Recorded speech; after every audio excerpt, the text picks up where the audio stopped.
Good morning and welcome to Today in L.A. And for some reason, it looks like I got a fire burning on me. It looks like, so I'm coming in here by the campfire this morning.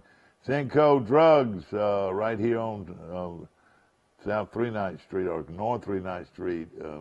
My good friends Walt and Kristen do a great job, and of course they own that facility. And of course Charles Cinco's been with that company for quite a time, and of course for a long time it's Cinco Drugs. It still is Cinco Drugs, and he's a pharmacist behind the counter and has been so loyal to so many people for such a long time.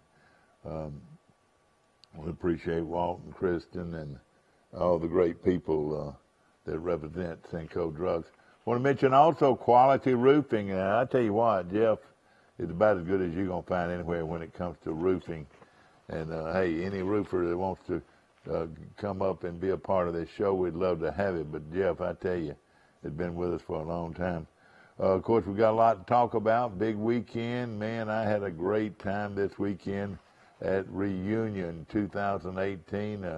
Over 150 people came on Saturday, and 75 to 100, well, I'd say 75 to 80 came on Friday. It was a wonderful, wonderful weekend, especially if you like 50s and 60s music and like to dance.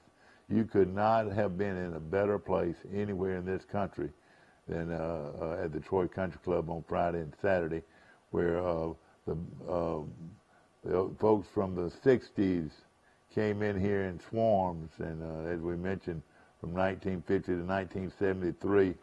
And there's a lot of great folks that came here. Saw Tommy Garrett this weekend. I hadn't seen him in quite a while. And, of course, one of the great athletes to come through Charles Simpson High School. Really had a great visit with him. And I want to mention Ann Teal and her husband, Bill Kelton. Billy was a great tight end here at Troy and now lives over in LaGrange. It was just a great group of folks. I want to mention Jack Allen, my good friend, of course the brother of my old friend Jerry Allen, the late Jerry Allen, and it was great to see Jack and his wife, and he said he had a great time just reminiscing and hearing the old music and riding his bike around Troy. He said he didn't realize he and his wife brought the bike down. Now, Jack is a banker, president of the bank in Jasper, Alabama, and great athlete here. And of course, as I mentioned, his brother Jerry, and he and his wife, Jack and his wife, just spent a lot of time riding through the campus and said he could not believe all the great things that are going on in Troy, Alabama. And I was able to take a few people on tours. I took Larry Ray on a tour of Troy and the university on Thursday when he got in, and then I caught my good friends, the Williams family, Mary Jean and her husband Brick Warden, and Brick, a long time tennis pro and golfer in the Huntsville area, said he could not believe it when he saw all the facilities at Troy, and I was able to take him inside the stadium and see the new stadium expansion, and he sees all this North Alabama things going on. He said nothing has more going on than Troy does right now in athletics, and it is the truth, and we appreciate them so much, those kind remarks. Saw Jimmy and Kathy Lawrence. Jimmy, of course, was one of my good friends growing up. He's how I built my card collection.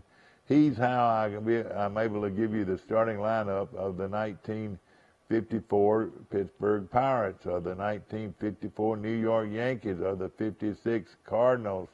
I can do that because of Jimmy Lawrence, that he helped me build my baseball card collection, and I love reminiscing with him. And he was also a decorated war hero in Vietnam, and they actually have a picture out, a movie out that portrayed the group that he served with in Vietnam, and he's a decorated in the Army, and really takes a lot of pride in that movie. I want to mention also,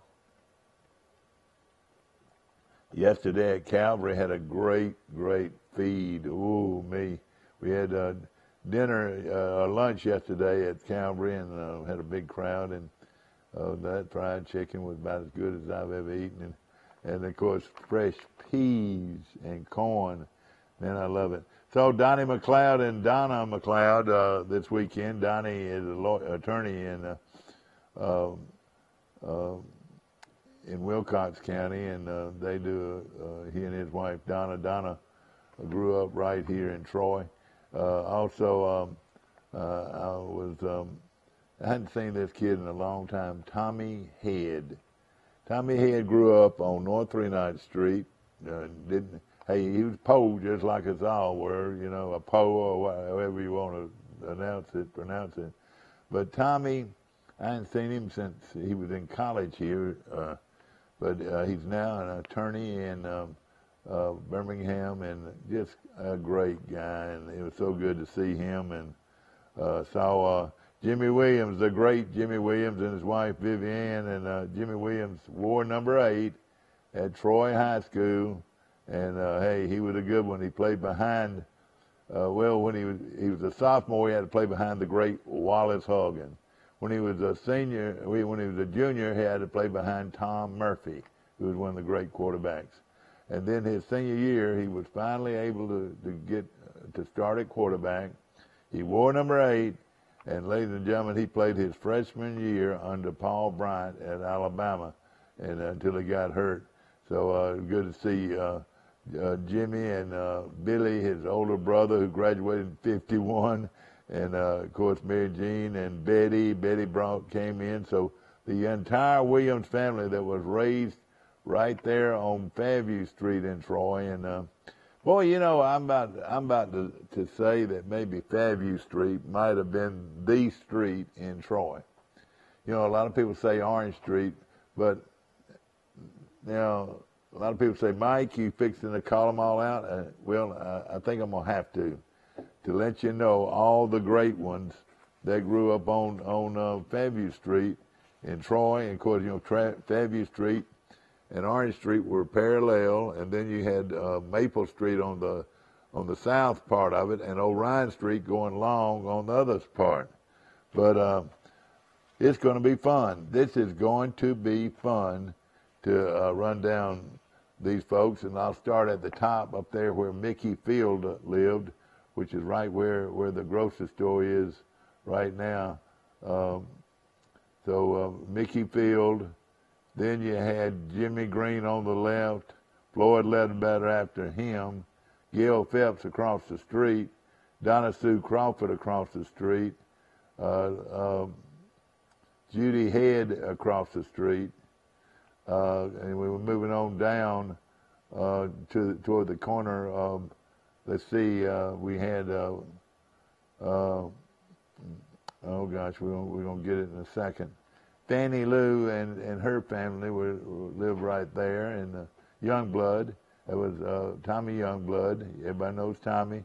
You move across the street, you got Billy Qualls. Billy was a lawyer or an engineer, graduate of Auburn, went on and was a leading businessman in Birmingham for a long time. Across the street from him was a guy named John Key. And John Key, of course, was Dr. John Key, the superintendent of education in Troy, and later Fitzgerald, Georgia. And, of course, his band was the Fabulous Shades that were just outstanding during the weekend.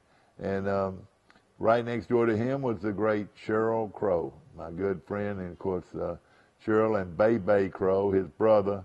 And, of course, John had a brother, Paul Key, who I ran around with, and the great and the beautiful Virginia Key. We missed her this weekend because she's such a great bopper.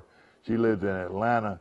But Cheryl Crow, gosh, you could throw a rock from my house if you cut across a few yards, and you'd been in his backyard, and I could hear that ball bouncing on the ground when I was growing up, and I'd go over and watch Cheryl shoot, and boy, he could shoot. And Daddy built him a real nice basketball goal in his backyard, and that's where he became such a good player. And you know, he was an outstanding basketball player for a long time, had the school record for a long time, I think 33 points in the old gym one night. But he was also a first-team receiver on the 1958 Troy High School team, and made All-State his senior year, and he only played 1 year, and was actually offered a scholarship at Auburn, but he'd already committed to play for basketball for a team over in Mississippi. And during that time, Sonny Queen told me later that Sheryl Crow and he only played 1 year of football, reminded him of the great Raymond Berry, from Johnny Unitas to Raymond Berry, and that's the kind of receiver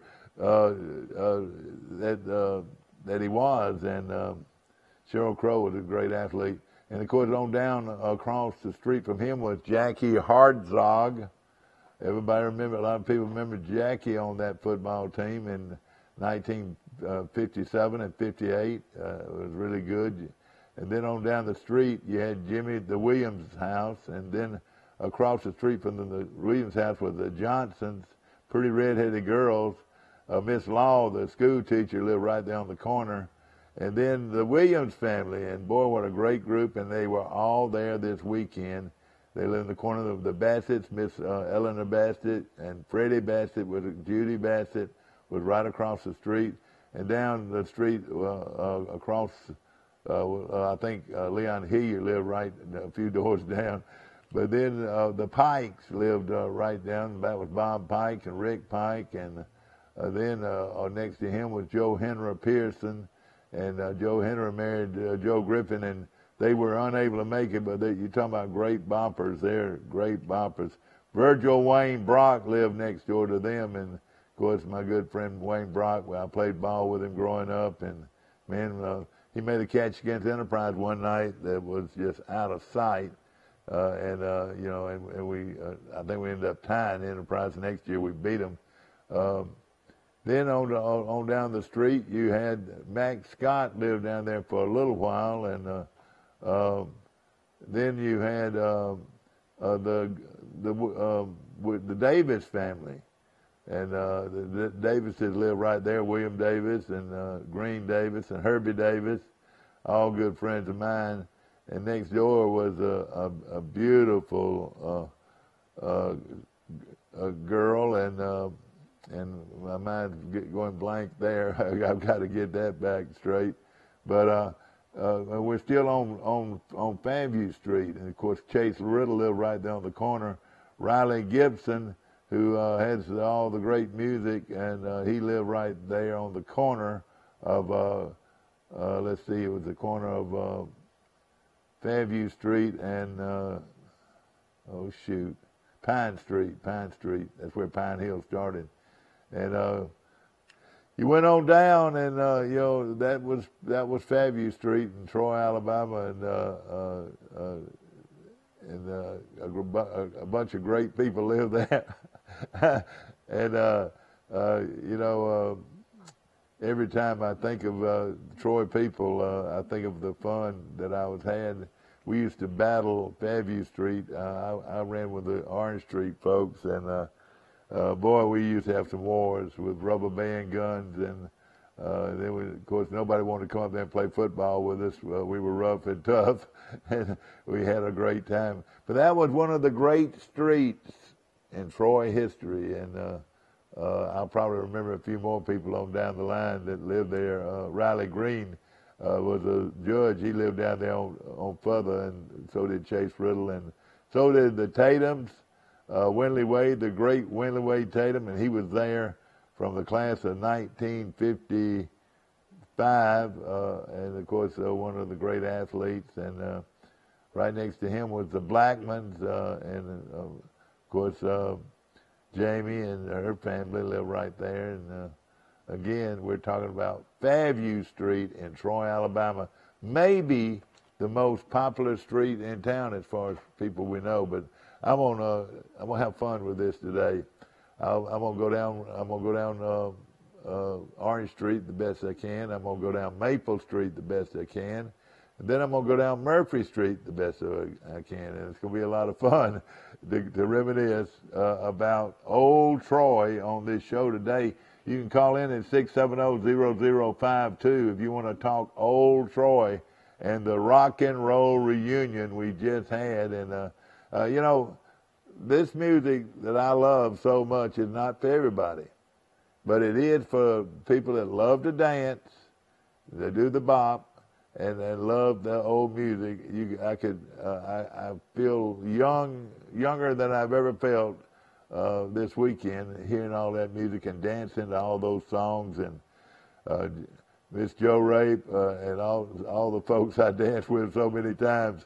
Man, I had the time of my life this weekend. And like I said, it makes you feel young.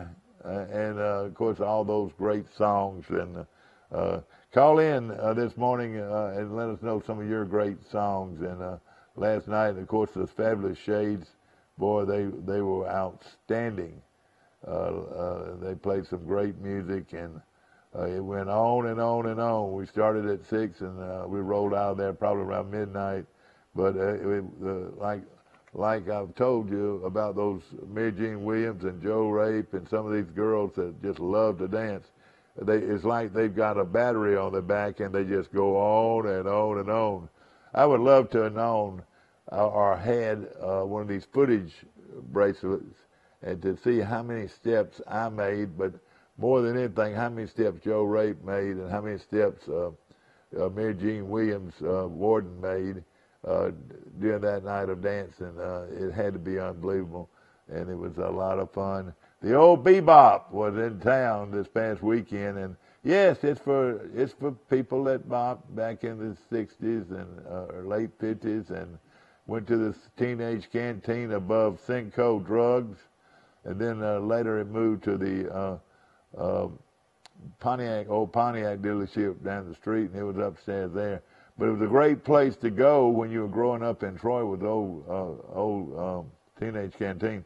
And on Friday night, ladies and gentlemen, one of the great boppers of all time, Cy Lisenby and his wife came up to pay tribute to the great Harry Ray at the Harry Ray Rock and Roll reunion we had on Friday night. And like I said, we played records over and over. I mean, any kind of record you wanted to be played could have been played on Friday night.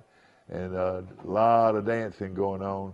And, of course, it went on all day and all night on Saturday, too. So Friday and Saturday night was a bebop weekend for Troy, Alabama. We'll be back.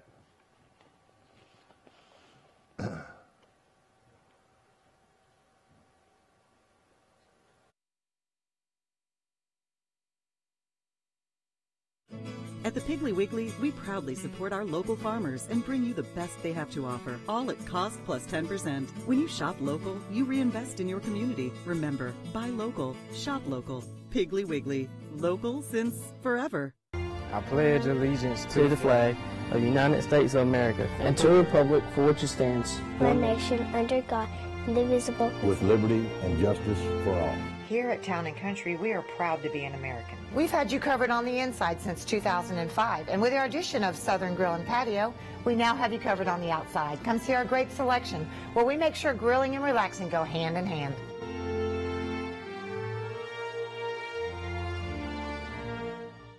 Come see us at Don Walker Western Wear. From boots, jeans, and jackets to shirts, hats, and belts, we're your headquarters for Western wear for the entire family. With the largest selection of jeans in town, we carry famous brands like Wrangler, Levi, Carhartt, Ariat, and Cinch. We've also got plenty of styles of boots to choose from, including Justin, Lucchese, Ariat, Tony Lama, Red Wing, Dan Post, and Corral. So come on in to Don Walker Western Wear, located on Highway 231 in Troy. A personal touch, a high level of trust. Whether it's checking and savings accounts, personal or business loans, or our local friendly service, That's what Troy Bank and Trust customers expect. But now we offer more. Free identity theft protection for our new and existing customers, protecting your family's time, money, and good name from identity theft. Because protecting your identity is now a big part of our identity. At the Piggly Wiggly, we proudly support our local farmers and bring you the best they have to offer, all at cost plus 10%. When you shop local, you reinvest in your community. Remember, buy local, shop local. Piggly Wiggly, local since forever. Back to our show, ladies and gentlemen, brought to you by Cinco Drugs on the corner of downtown Troy. I want to also mention Bird Drugs across the way, and these guys, they've been competitors, but at the same time they work together. Like if one needs something, the other one has it, they swap over, and they're great people, no question about it. The Bird family and the Cinco family. I want to mention, of course, we're talking about great sponsors. I saw Lane and Lyle Wise this weekend, and boy, they're great people and great friends of mine. Good morning, today in L.A. How you doing? Hey, morning. Mike Amos calling in from Birmingham. Is that right? That's right. And how's the weather out there? Does it look pretty good? Yeah, I felt pretty good. I went to the grocery store this morning, and it didn't feel too bad. Is everybody else asleep? No, everybody's up, including your wife. Of course, Mike Amos. I've been up since 5:15 with the little one. She woke up early. Well, you need to wake up and get at it,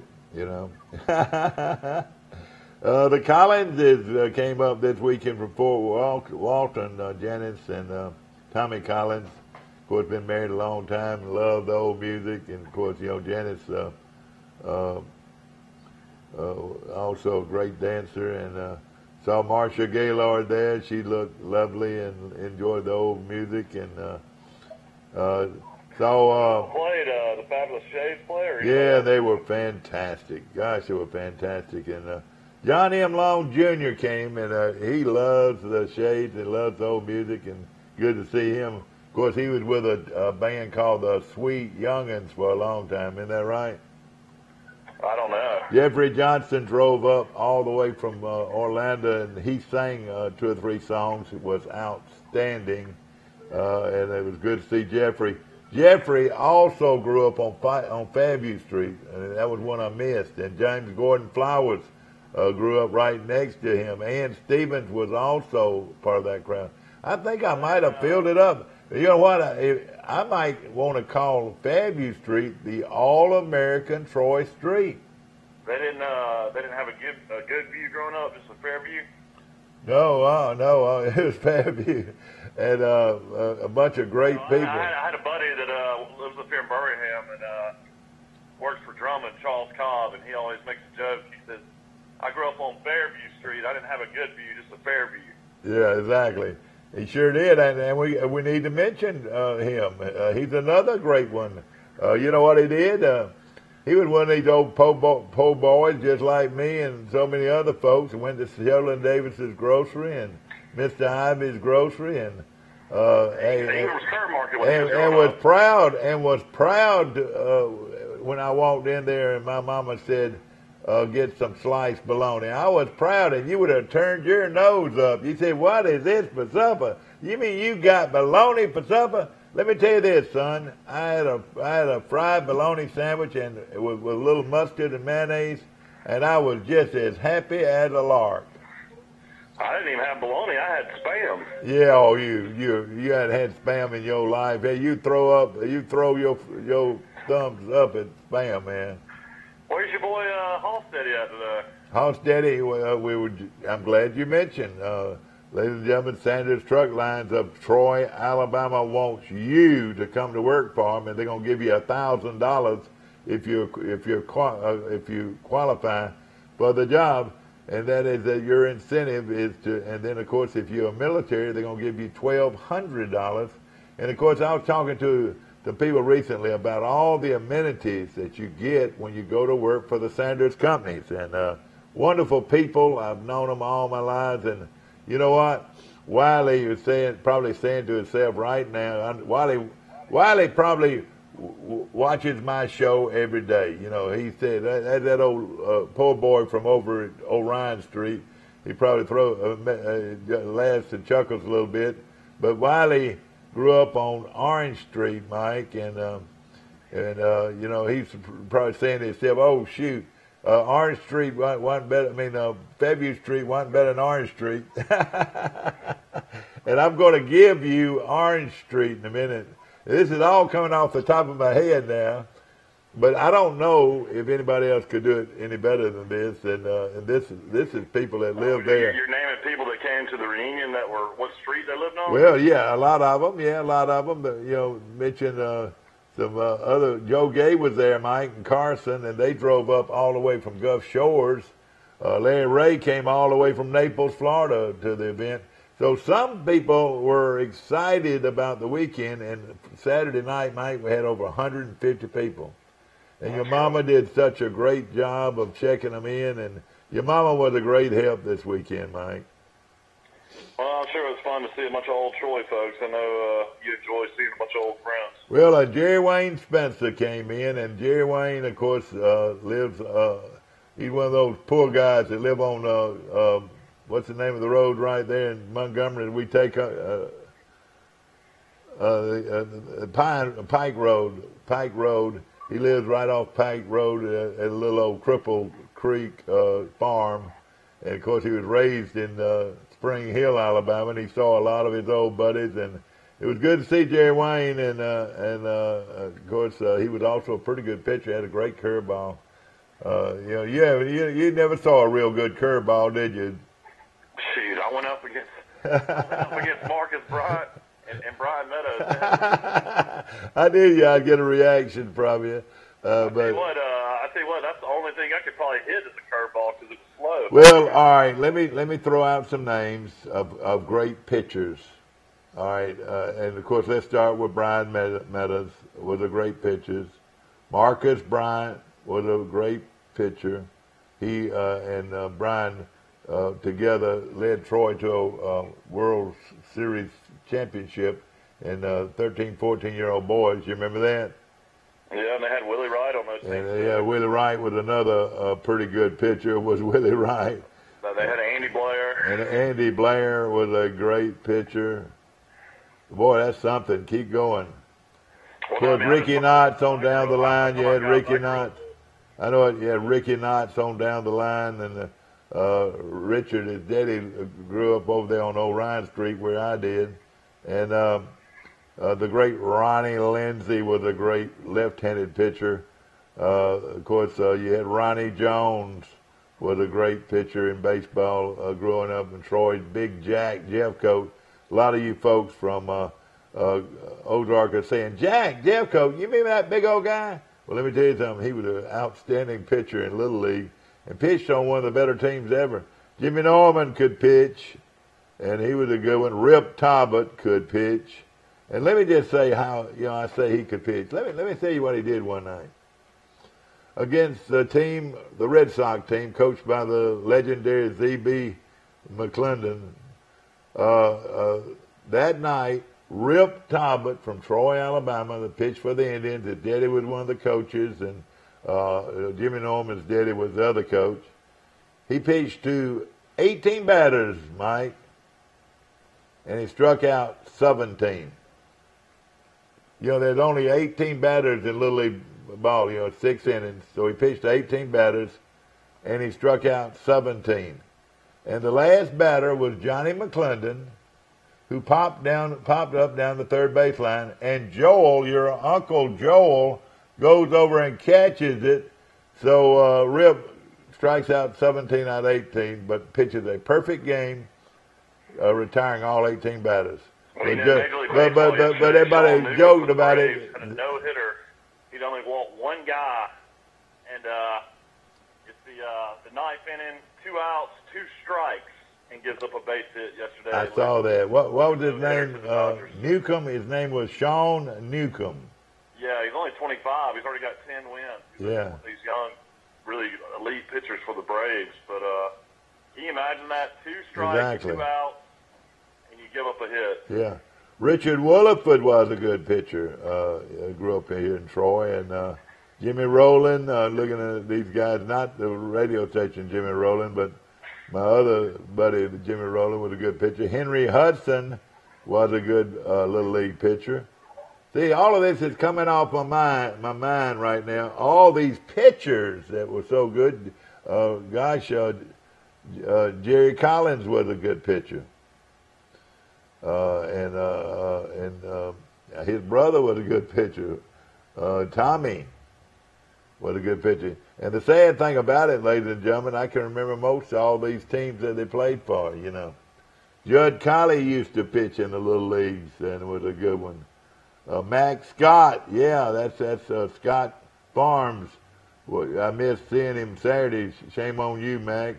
Was a good pitcher, as was Jerry Hooks, who should have been there Saturday. Those were both good pitchers. We're talking about good pitchers, and I've listed a bunch of them already. They grew up right here in Troy, and of course, Mike, there were a few that were just downright, you just couldn't hit them. They threw it so hard. And of course, let me tell you this. One in your age group, Mike, threw about as hard as any Little Leaguer that I've ever seen was McWhorter. Rod McWhorter. You remember how good he threw it? Well, Rod's about 8 or 9 years older than me. I know, but old Rod could throw it, buddy. So what was you had class of 53 to 73? Yeah, 53 to 73. And 53 would be 12 years older than you, so those are people that are 83 years old. Yeah, but you know what? Hey, I know who they are and where they're from, and you know, Winley Wade Tatum was a great player. I don't know if he pitched or not, but he's a pretty good player. But I'm thinking of pitchers. I tell you, is 53 Uncle Bill's class? 53 was Uncle Bill's class. So that's like Darryl Crow? Yes, Darryl Crow. Darryl was a year behind your Uncle Bill. Okay. All right. Jerry Benson was in your Uncle Bill's class. Okay. Jerry Benson and of course your Uncle Roy was right behind him, in front of him and whatever. But the biggest news in the state of Alabama over the weekend is Nick Saban has extended his contract at the University of Alabama through 2025. So that will have Coach Saban there coaching until he's 74 years old. He also got a raise, and he'll get a raise every year he's there. He's now going to make $9.3 million a year with himself. Oh gosh! Where's the garbage can? I want to throw up. Wait a minute, I'm sick at my stomach. I want to throw up. They ought not pay anybody. They ought not pay anybody in this world $9 million. Let me tell you this. I would be happy if he made $15 million. That's how much I think. Hey, let me tell you this. There's no coach in America worth $9 million a year. I don't care who he is. He's going to make $100,000 more with Mike, the president of the United States only makes $250,000 a year. Urban Meyer makes 9.2. Saban will make 9.3 with incentives next year. Urban Meyer makes over $9 million a year. I'm fixing to. Where is that garbage can? I'm fixing to throw up. Sorry about that, ladies and gentlemen, but that's the way I look at it. No coach in America is worth that much. You know, your buddy at Texas A&M makes $7.5 million a year. And I remember when he played quarterback for Sanford University out here in our stadium. Yeah. Jimbo Fisher? Yeah. Mike, all I could hear about all weekend long was how great Troy University is. People that came in this weekend, a lot of them, you know, old Troy grads and whatever, but they said they could not get over the facilities. One guy that I took on a little tour, Mike, is well known in athletics, especially in the Huntsville area and Decatur area, which is a pretty good area for athletes in town. That's Alabama country and Jacksonville State country and all that. And he said he could not believe it. And I took him to the center of the field at Veterans Stadium and turned around and looked right square in my face was the new end zone project. And Mike, it is outstanding.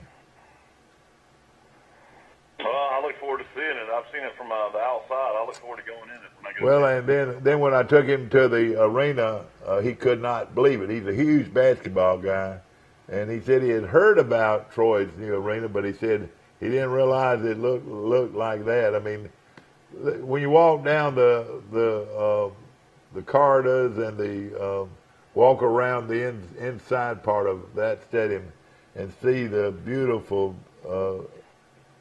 flooring and all of that. I mean, they didn't miss a beat on the quality of that gymnasium. It is really unbelievable. Also in football, Alabama lost a big linebacker prospect to Clemson. Dabo Swinney has come in again and taken one of the best players out of the state, 6 foot, 220-pound senior to be, committed to Clemson today. His name is Vontae Bentley. He's out of Jackson Olin. Jackson Olin is a school over in Inslee. Birmingham. How in the world does he do that unless somebody paid him? They're famous for, of course, the great David Palmer came out of Jackson Olin, but he committed to Clemson today. He had offers from Alabama, LSU, Ole Miss, and Auburn. Boy, oh boy. Mike, the ugliest guy in golf won a darn golf tournament this weekend. And how in the world could a guy like this win a golf tournament? What are you talking about? Jimenez? Miguel Angel Jimenez, the ugliest golfer in the planet, who won the senior British Open. But you know one thing about him? I can talk about how ugly he is, but at the same time, hey, I can tell you, he's a heck of a golfer, isn't he? Well, he's done well on the senior tour. I mean, everybody thought he would. That's the second major he's won on the senior tour. He won the Regents tradition here in Birmingham as well. Bernard Langer, who I spent so much time with at the.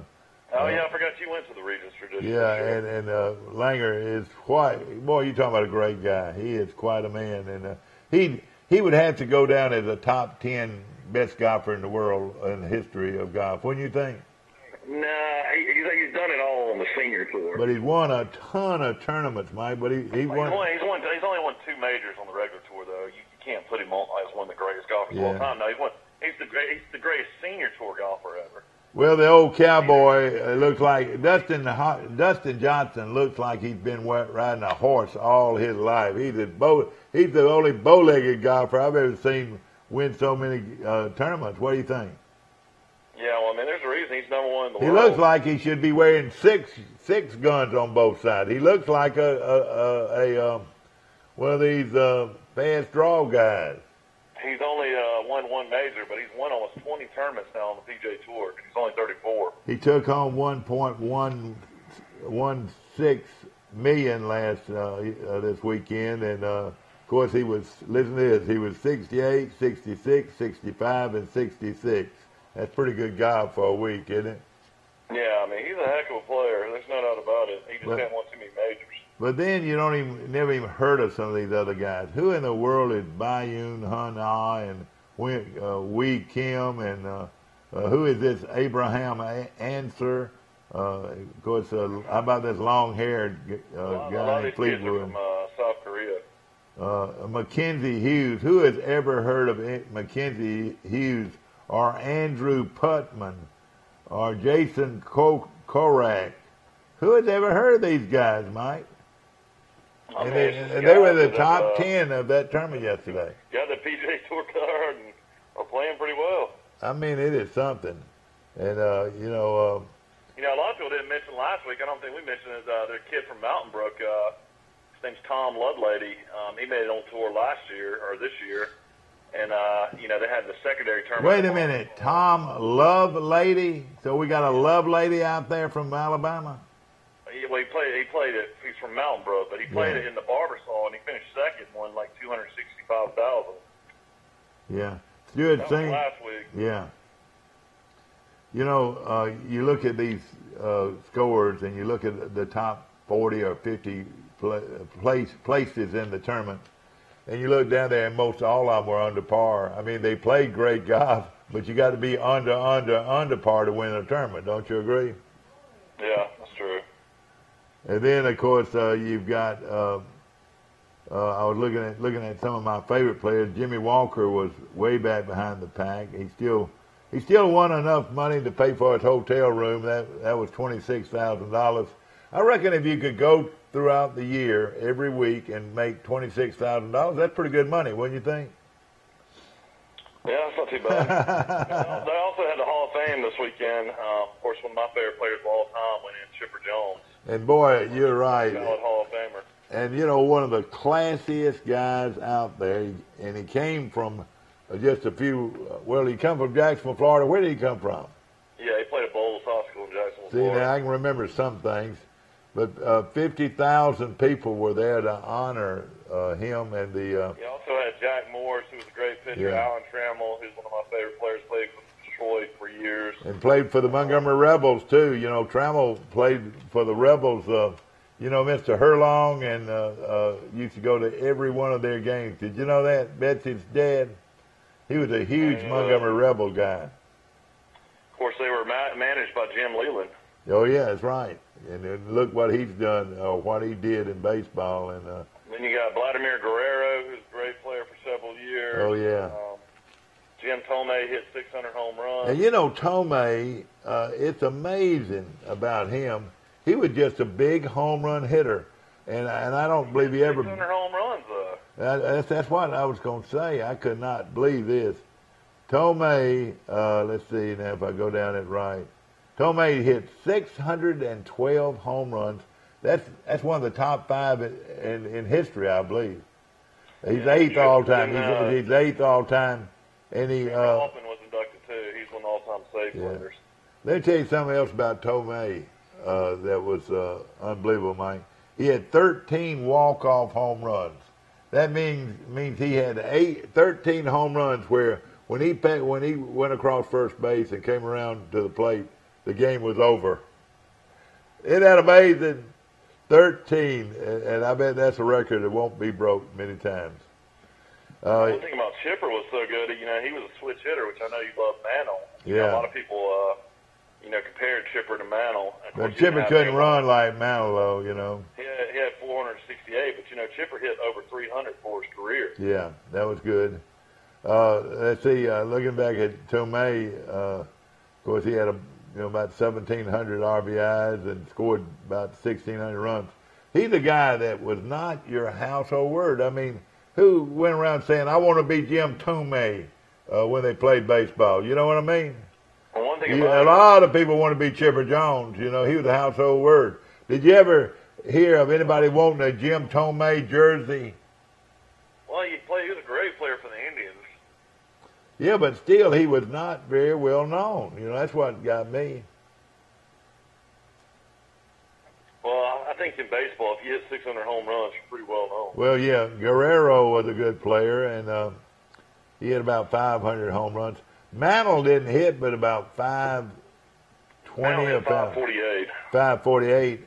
But one of his. Now, Mantle hit 563, I think. Well, let me tell you though what was wrong there. Of course, Willie Mays hit well over 600 and had the record for a long time. Willie Mays had 660. But Mantle played hurt most all of his career. You know, he had terrible knees and. One center field like 450 feet. Oh yeah, that's what I was fixing to say. He played in Yankee Stadium. Now hear this though, right field was 299 and a short porch. Short fence. That's how Maris hit all those home runs. He would pull it, and if you were playing against him, you needed to throw a left hand at him because he was left-handed. But then you moved over, and the power alley in right field was about 375, and then center field. Listen to this, was about 450, 457, something like that. Was center field at Yankee Stadium. Then it went to a power alley of about 275 to 300, and then in left field, I think the power alley was something like 430. But how many times did Mickey Mantle hit long, tremendous drives to center field, and people just ran back there and caught him? You know, he played in a big ballpark. And you sure it was 299?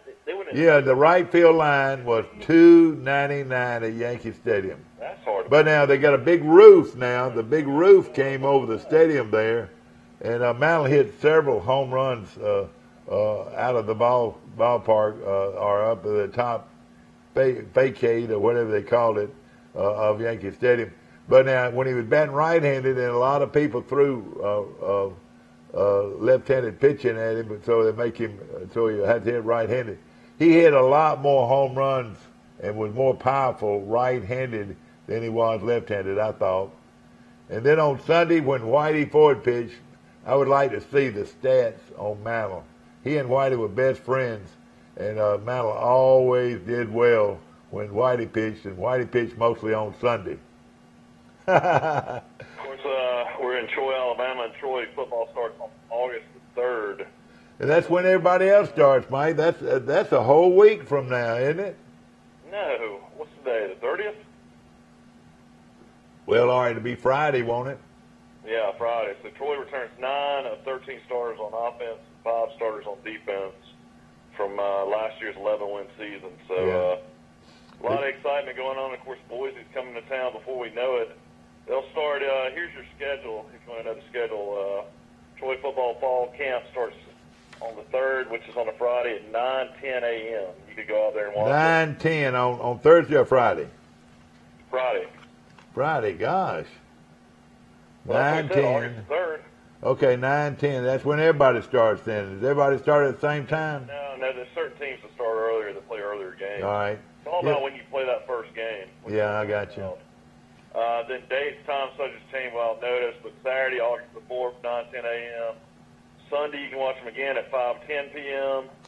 Monday at 11 a.m. Tuesday at 9:10 a.m. Thursday at 7:25 p.m. They just practice one time a day?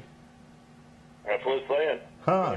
They're practicing every day. Yeah, I know. Every day except Wednesday. It looks like they're taking Wednesday off. Friday at 3:35, and then Saturday the first scrimmage will be at 10:30 a.m. What's the date on that? Scrimmage and media day will be August 11th.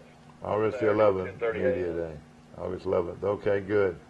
And it's going to be hot, no question about it. And they're having their football appreciation kickoff party at 6 p.m. Fan Day from 1 to 3. Football kickoff party at 6 p.m. on Saturday, 9:40 a.m. I guess that's when that will start. But I guess the kickoff party is what the old giveaway is. Yeah. What's the date on that and the time on that? That's going to be at 6 p.m. at August 18th. That's the yeah. raffle, isn't it? Yeah, that's the raffle and big time. But, that's a lot of fun. You'll have to go get up that morning on Sunday because it's your granddaughter, Mary Prater Amos' second birthday. That's right. No question about it. No question about it. Hey, listen. Hey, her birthday. Let me just tell you this. Mary Prater, my granddaughter's birthday is way, way more important than anything else. I'm just going to tell you, Troy carries the nation's 4th largest active winning streak of 7 games into the season opener against Boise State. That's impressive. Yeah. And in the last 2 years, this is impressive too. Troy had won, it's the 8th in the country with wins in the last 2 years. Their record. Have you gotten a Phil magazine yet? No, have you seen one? Yeah, they're out. I'll have to get you one. I'll get one. Today I'll find one, hopefully. But Phil Steele's magazine's out, and he is the real deal. There's no question. I was impressed with this Street and Smith. I liked it, but Phil Smith does so much more research than any of these other guys. That's why he waits so late to get his book out and all that. He wants to pick up on some of these transfers, and there's a bunch of them. Don't you agree? I mean, yeah, there's a lot of senior transfers. There's no doubt about that. Mike Sonny Williford was in the crowd Saturday, and I wish you could have seen him play football. He was really, really good. And, I was with Jimmy. Sonny was raised on Orange Street, and a lot of good ones. And I'm going to probably go over some of those Orange Street people later on. But, man, it was some good athletes were in that building Saturday night. Of course, ladies and gentlemen, I want to mention, too, with Chipper Jones going in the Hall of Fame, 303 lifetime batting average. He hit 468 home runs. And he was a classy guy, Mike. Now, See, I don't know a whole lot, but I want to say he wore 15. Is that right? No, he wore 10. Uh-oh. I knew I was going to miss something, but he wore number 10, and he played shortstop in his early years, didn't he? Well, he played shortstop. The story of Chipper Jones, which is really an amazing story, is he was starting his rookie season and blew out his knee and ended up having to sit out a year, and then he came back and became Rookie of the Year. And eventually he moved to third base. So he played most of his career at third base. Yeah, at third base. And how many years did he play for Atlanta? He played 18 or 19. All right, I'm going to ask you this question. Down to kickoff, Troy is 32 days, 17 hours, 57 minutes away from playing. 32 days. 17 hours, 57 minutes. 17 hours. 28 seconds away from playing. Oh, if you've gotten your tickets yet, you better get them because they're going to fill it up. They're going to fill that thing up. They're going to fill it up? Oh, yeah, they're going to fill it up. No question about it. Do you know what time Troy plays? 5 o'clock, don't they? Yeah, that's right. All right, nobody else plays at 5, I don't think. When does Alabama and Auburn play that day? Alabama, I know, plays at 7. All right, 7. Louisville, that's going to be on ABC. Yeah. And then Auburn plays when? It doesn't really matter. I mean, Troy's going to fill the stadium regardless. What now? I want to say it's probably 7 o'clock as well. Yeah. But, and then, of course, Troy's going to be a 2-hour head start, and it's going to be a great... Alabama's playing down in Orlando. Auburn's playing in Atlanta. Yeah, okay, I got you. That's going to be a great game, that Auburn-Washington game, Mike. Well, a lot of people think it's going to be one of the best games to start the season. Oh, this is great. This is what you can do. You can watch Auburn-Washington starts at 2:30 on ABC. 2:30 in the afternoon, okay. So then you could go watch the Troy game, and then Alabama game starts at 7. Well, that is great.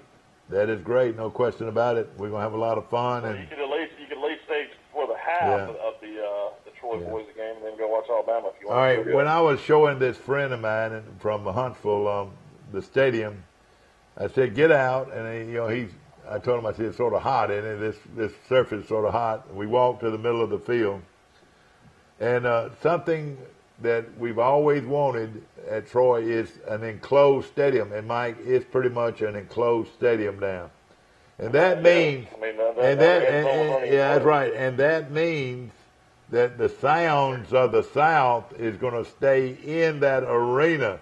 Before they their sound blew out the end of the north end zone. You remember that? But now that's great sound of the sound of the South. And a fan base that hollers as loud as they can holler. It's going to be a pretty loud stadium, Mike. It should make a difference. You folks, like a lot of folks I know, y'all, that's hurting my ears. Like Mike, who said this? She pulled my hair. What show? What movie was that? Dolly? No, it wasn't Dolly Parton. Loretta Lynn. No, it wasn't Loretta Lynn. Yeah, it was Loretta Lynn. She pulled my hair. Well, Loretta Lynn didn't. That was Sissy Spacek, wasn't it? Yeah, but it was based on. Yeah, Loretta Lynn. You're right. And what did she do? What did she say, Mike? I don't know. I mean, she pulled my hair. Well, what I'm going to say. In Tommy Lee Jones. Yeah, exactly. Boy, that was a great movie. Coal miner's daughter, but that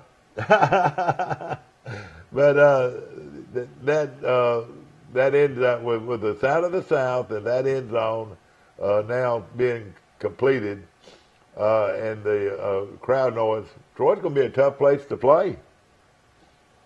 Don't you agree? You think we'll ever see a day like when we go to Auburn games and Alabama games with the crowd? But what I was referring to, I can hear people saying, that's too loud. That's hurting my ears. That is hurting my ears. But football, hey, let them go to Auburn on a Saturday night, Mike, against LSU or somebody like that. How loud is that? Well, shoot. Think how much louder Brian Denny's got. All right, let's talk about it. Let's talk about it. Who's got the loudest place in college football? Some people think LSU has, Mike. Some people think Auburn has, and some people think Alabama has. Auburn's too ever been in my life. It is a loud. Let me tell you something. Nobody as strong as Alabama allegiances go. I don't think anybody gets at you like Auburn fans do, Mike. But you got to understand, Alabama has 14,000 more seats. Yeah, I know they do. But, hey, that crowd at Auburn is unbelievable. How many times have we been over there watching those games? They're loud. We've been in tough places. We've had 2 I know it. They're loud. But how many times did you want to creep out of the stadium and then Alabama scored that last touchdown? How loud was that? We've been to many Auburn, Alabama games in Auburn. Exactly. And, somebody said, would Alabama fans go jump over the fences and go in the stadium after a game? And I had a guy to tell me the other day, he said, Alabama fans wouldn't do that. They got too much class. They wouldn't jump those hedges. Shoot. Hey, if there was a situation like the Auburn situation, hey, there was no question everybody was going to jump and be in the stadium. Didn't you think? I don't know, man. Alabama fans are they're not into running on the field. But what I would do if I was Auburn, I'd get the prettiest girls on campus and bring them in the room.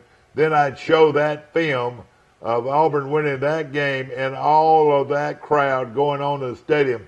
Mike, has never been anything like it in college football history. What are you talking about? They already did the same thing. Mike, I don't care. In college football history, has anybody the crowd ever hit the field like Auburn did against Alabama that night? Yeah, but they did the same thing against Georgia on that miracle play. Well, I don't know if it was like that one, though. That gosh. Against Georgia was about as yeah. But if I was going to show something to recruits, I said, here is our fan base. And, buddy, would that influence you or not? Yeah, but, I mean, don't you think it was creepy that people put their ashes like... Mike, I'm thinking about going to Auburn this week maybe and sitting down with Malzahn and asking him what I have to do to change over. Yeah. I need to find out what do I need to do to change over. Well, it's something that... now, you wouldn't disown me as a dad, would you? Would you not have anything to do with me anymore? Oh, I mean, you'd be joining my twin sister and my mom and my older sister. I know you still love them, don't you? I guess I'd be the only Alabama fan in the family. Ladies and gentlemen, we're having a lot of fun on our show today. I hope you're enjoying it. We'll be back.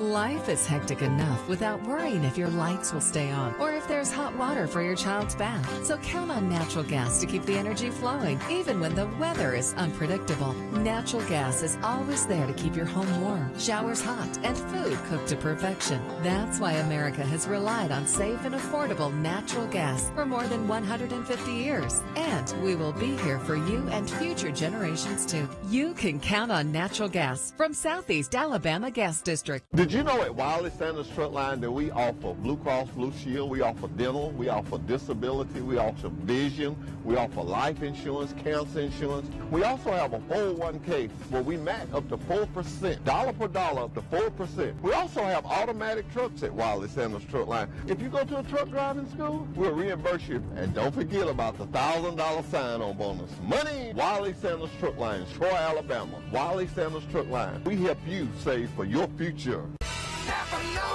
Here's some Napa know-how for you. Your local Napa Auto Parts store in Troy is under new ownership with an all-new fully stocked store. Big deal, you say? Big deal, we say. Like the ownership, the store has a new look, too. We're still delivering the same Napa quality and know-how, but we've increased our inventory and are committed to helping you find the parts you need when you need them. So come check us out. We've got the right part at the right price at the right time. Know-how, Napa know-how. The new Smokehouse Pizza from Little Caesars is our first pizza with 3 smoked meats. So we got barbecue champion Big Mo Queson to test it out. 8-hour smoked brisket. Certified beefified. 10-hour smoked pulled pork. Certified hoggified. Applewood smoked bacon. Certified baconfied. Drizzled with tangy barbecue sauce plus a Smokehouse seasoned crust. Certified smokified. The new Smokehouse Pizza. Only $9 and only at Little Caesars. I want to mention Billy Qualls was also raised on, and the Qualls clan was raised right there on Fairview Street in Troy, Alabama. That's been a lot of fun this morning to recap some of one of the great streets of all time in Troy. And of course, the next. Does Fairview Street just run from Ingram's Curb Market to the corner? I mean, No, it runs all the way, Mike. It runs all the way to past Chase Riddle's old house where he lived for so many years. Oh, so he Down keeps the bottom. going. Okay. Yeah, past your Uncle Joel's house. Joel's house is on Orange Street, and we'll go over some of those. But I'm about to think that Fairview Street probably had more well-known people on it than anybody, you know. Where did you guy up in that's been big in Washington D.C.? Manly Johnson lived on Orange Street, and Sonny Woodiford lived on Orange Street, and Carey and Perry Green lived on Orange Street. So Sonny grew up on Orange Street, and his house was on Orange Street? Oh yeah. He grew up right there on Orange Street, and let's see, and of course Paula Boatner lived there. Mary Jo Bruce lived there. Mary Jo Rape lived on Orange Street, and but you had Carol Crow and Jacqueline Brantley lived on Murphy. Well, your mother lived on the corner of Murphy and Pine. Jacqueline lived on Murphy Street. They wouldn't allow y'all to go over. No, listen, they threw their nose up at us. On the other side of Pine Hill, shoot, they threw their nose up at us. But then when we played them in football, when Knox Street played Murphy Park, we beat them like a yard dog. even though Buck Corley's one of my best friends. But when they had Jerry Rose, they beat us like a yard dog. Jerry Rose, I heard that name. What a great player he was. There's a song, when I was a sophomore, and some people might cry when I say this, the old Troy people. Pappy Talbot had a morning show, one of the great morning shows of all time, and he had a lot of favorite songs. And one of his favorite songs that he used to play every Friday before a football game, for some reason, it was Ramblin' Rose. And of course, Jerry Rose was our leading rusher on that team. And it would be Ramblin' Rose, while you ramble, heaven knows. And then it went on and on and on. But but when I heard that song as a young 10th grader, it fired me up for that football game that night. That doesn't sound like a game that would sound like a song that would fire you up. I know it, and Nat King Cole sang it, and it was one of my favorite songs. I started to play it the other night at the deal. Nat King Cole's from Alabama. That's right, no question about it. But of course, Orange Street had had its share of great people. One of them was Parker White lived on Orange Street, and Johnny Stroud lived on Orange Street. And where did the Green Boys live? The Green Boys, Perry and Carey lived on Orange Street, and there was a bunch of them, but not near as many as on Fairview Street. It doesn't look like. But I know the Ingrams live on Orange Street. David and Charles lived on Orange Street. They were both good. And Charles Ingram, Mike, was a very good player. He could have played college football. He was a very good lineman, and he did a couple of things. Where did Jimmy Ray grow up? Jimmy Ray grew up across town, and we didn't even know Jimmy Ray back in those days. He became one of my best friends. So it was almost kind of like when we were growing up. We were Cherry Street kids, and then all the other kids were College View kids. Yeah. So we didn't even really know those kids until about the 5th grade. Yeah, that's right. And of course, that was the Hillcrest bunch. That was the Hillcrest bunch where everybody said the rich folks lived over in Hillcrest back then. We lived over on Orion Street. But isn't that funny, kind of growing up in Troy? Like, you don't think of it, but like there was the College View kids and the Cherry Street kids. Yeah, exactly. No question about it. There were 4 teams. Cherry Street kids were Crow Hill and Country Club, and then like, College View kids were just all the kids that basically lived around the university. Well, we had 4 teams. We had Knox Street, which included all of Orange Street and Fairview Street and parts of Maple. And Maple Street had a few. Of course, Steve Flowers was on that team, was on that group, and of course Bob McGee was on Maple Street, and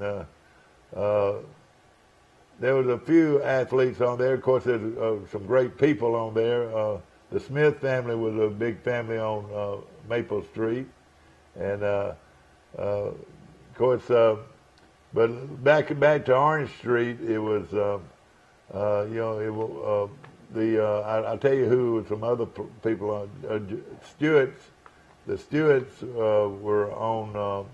Cope Stewart lived on Orange Street, and his daughter Mary Cope, and of course we had quite a few athletes that grew up over there that time. But it was a lot of fun this weekend, and a lot of these folks came back, and we really had a good time, and hopefully we'll have a big crowd next year. People that are older, though, like in the 73 class, probably they weren't boppers or shaggers, were they? Well, a lot of them weren't. The boppers and the shaggers went from, say, 55 through maybe 70, but I would say it would stop about 67, 68 maybe would be the boppers would have stopped around there. Or it might have been actually my senior year. It could have been 65 and possibly 66 where the boppers ended, and that old music went on to people like Mike. There was a big difference in Motown, and that was the boppers with the Temptations and the Four Tops and the all those great groups, the Four Seasons. The Four Seasons were not Motown, but I know they weren't Motown, but they were on the edge of the bops. But then the Beatles came. The Beatles came and sort of ran everybody else out. The Beatles and the Rolling Stones. And the Rolling Stones. The Rolling Stones was "I Can't Get No Satisfaction" doing the jerk. And but the tail end was of the boppers were and then the 50s, "Double Shot of My Baby's Love" and "Hang On Sloopy." The 50s were more like what? The Platters, like beach music type. The Platters, the Four Tops, the Temptations. Beach Boys came out in the early 60s, didn't they? Yeah, the Supremes were a great group. I know, but weren't the Shades kind of more based off like the Beach Boys? Yeah, no, they all right. They weren't like the Beach Boys. Of course, the Four Seasons and the Beach Boys had that harmony type song. You know, the harmonizing or whatever you call it type music. But the Beach. I'm trying to think of what you were saying. The Medallions, the Swinging Medallions, and the Four Tops, and and that group. You know, with a.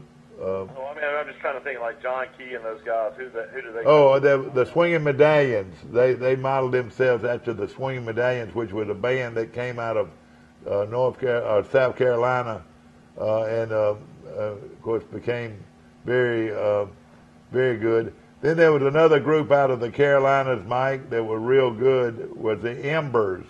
You ever heard of the Embers? I've never even heard of those. They were really good. You know, I love beach music. You know, with this ring, I promise I'll always love you. You know, those type songs. But the Medallions were my junior and senior year. They came to Troy, and we were able to have them for our junior, senior. They had to have the police, Mike, at the event because they were worried about people crashing the junior, senior prom. And they had to have police. Where did that take place? Well, that was back in 64 and 65. I mean, would y'all have that at the university somewhere? No, we'd have it at the gymnasium there on the campus of Charles Henderson. But really? That's what and then and they danced at our junior, seniors. I mean, it was fun with all that old music. But the Medallions came one year, and they were so popular with all their great songs. You know, they had "Hang On Sloopy" and "Ain't Too Proud to Beg" and "Double Shot." It was "Double Shot" and "Sloopy" were two of their great songs, and they, of course, they had several of them. But the Fabulous Shades modeled themselves though after the Four Seasons. I mean after the medallions because they used to do that little dance and all that. You know, they had the horns. That was the big thing. They had the horns. You know, that's my wife. We said when we, when we got married down at Watercolor down at the beach. Yeah, that's right. Horns and of course I knew the Shades had horns. Yeah. Well, let me just say this: you had a big wedding, and it was at Watercolors, and you picked the Shades over a lot of other bands. Is that right? Well, maybe because I knew you could give me such a good deal.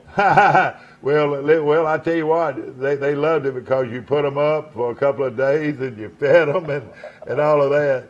But don't you think they were great for your wedding though? Don't you think there was a lot of people enjoying that music? To be honest with you, it was such a blur. I can't even hardly remember it. You know, because you're just like, you have so many emotions that day and so much is going on. But well, I sure did enjoy it. It was almost like you got the band for me. Is that right?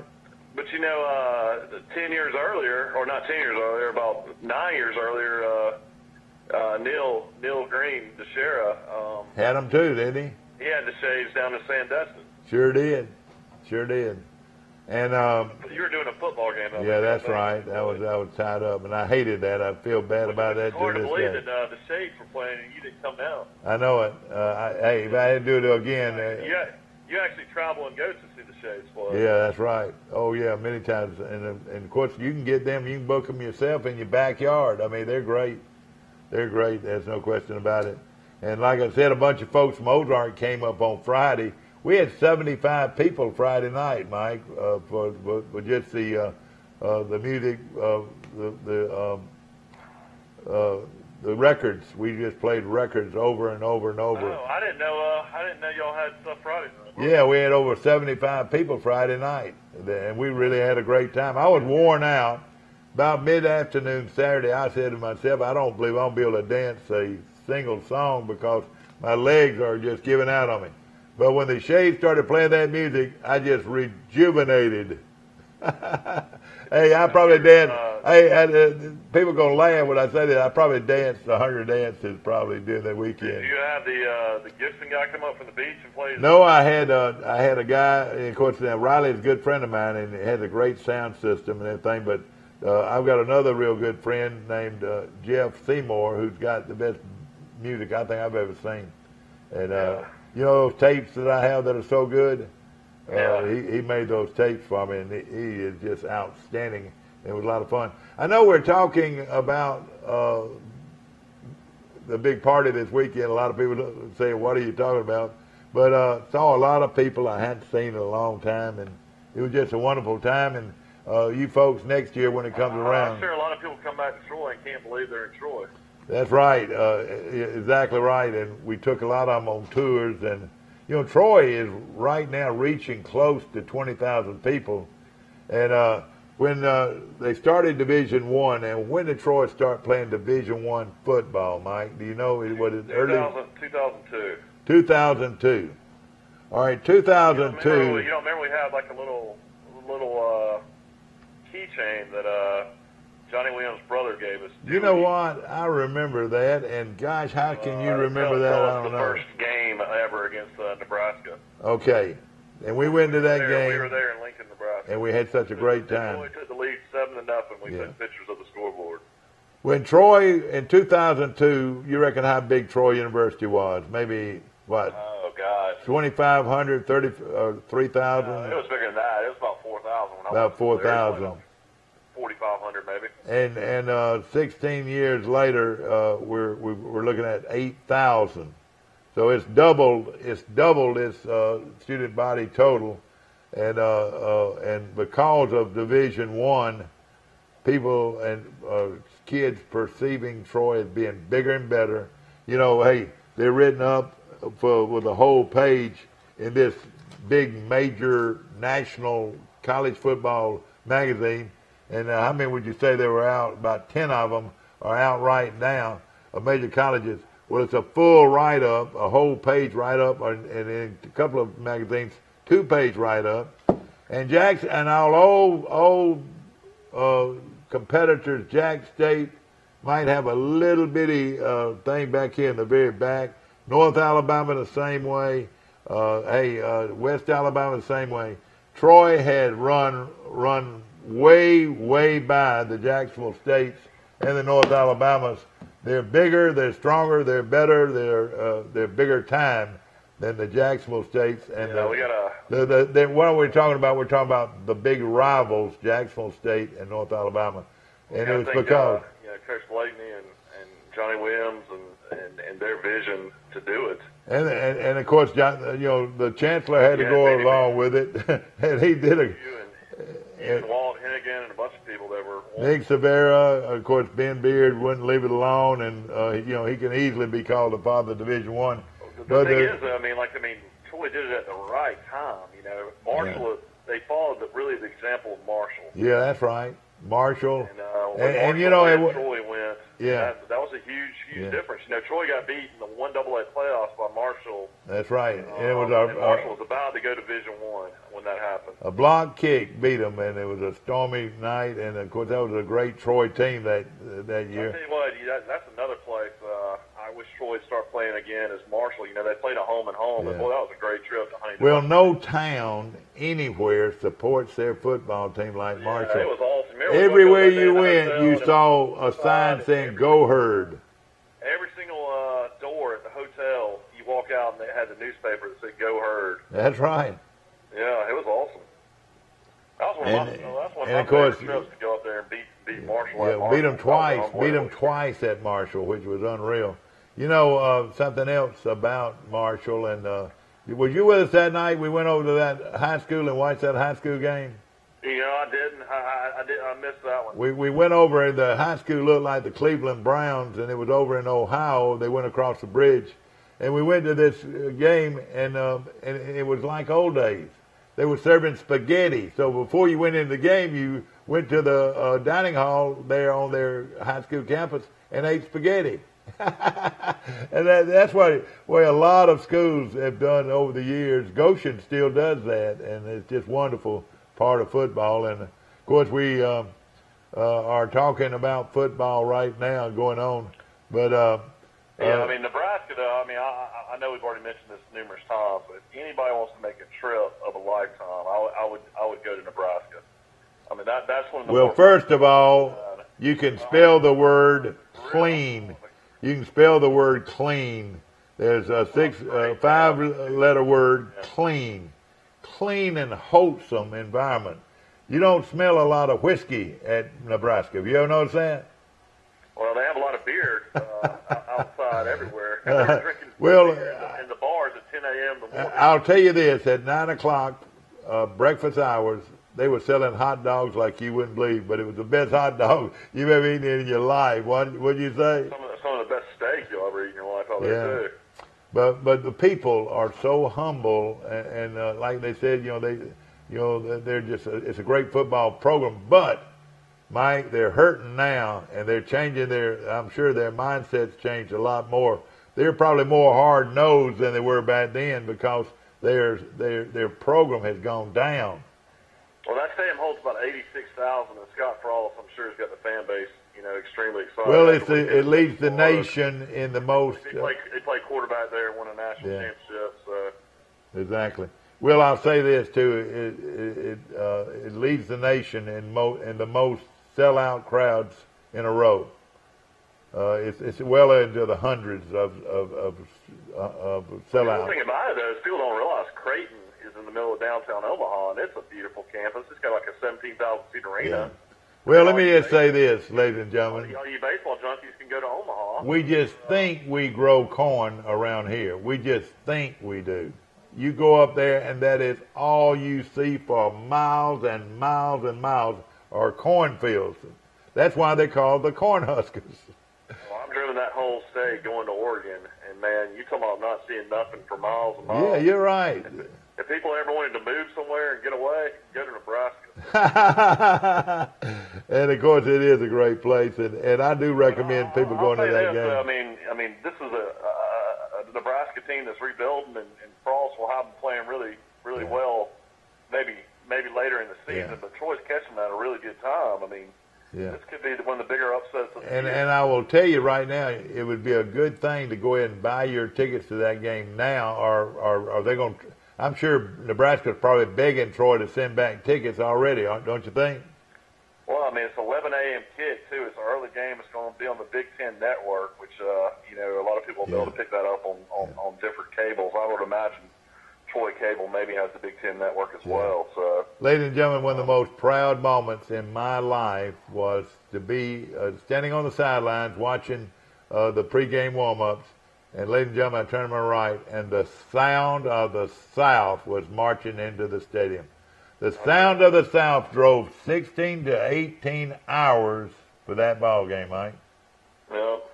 And they made a big noise. And, you know, if you remember right, we scored the first time we got the ball. Led 7-0. One of the craziest lines ever out in Vegas. I think Nebraska was a 48.5-point favorite. Oh, yeah, it was unreal. And the final score was 42-14. That's right. Then the next time we played them, they beat us like a yard dog. You remember that?